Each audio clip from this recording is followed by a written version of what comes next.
pariu! Vou passar pra minha amiga Marília Gabriel. Eu queria saber de você, garoto. Qual é o seu nome? Caio. Por quê? Como que é? A escolha do pai e da mãe, né? Mas como que é Mas seu eu nome? queria saber direitinho assim o que é que você pensou. Quanto mais crescido, é lógico. Do seu pai colocar esse nome tão doido em você. Nada. Seu nome é Caio Rolando da Rocha. Não. Por quê? Acho que é outro. É o que, seu nome? De preferência do Congresso Caio Pinto. Aumenta o volume aí. Caio Pinto, acho que é gaúcho.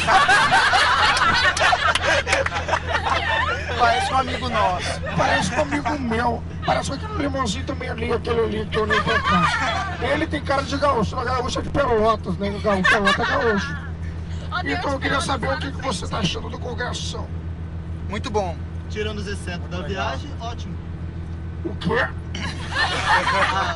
As confusão de hoje que aconteceu tá excelente. Mas que Tirando o confusão. atraso hoje. Mas foi boa a confusão. Caralho, Você não tá gostando do Igual a atraso. Carone reclamou ainda. A atividade aqui não tá acontecendo por acaso. Não, menino, foi Não. o ônibus dele. Ah, Eu tô tá. dizendo o nosso ônibus. Abandonaram Ah, ele. tá. Então Agora jogou Ei, te abandonaram?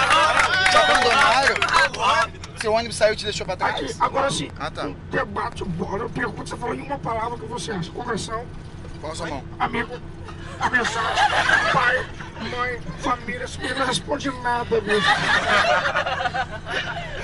Esse foi o nosso amigo Caio Orlando da Rocha. Obrigado, Caio. Vou entrevistar a...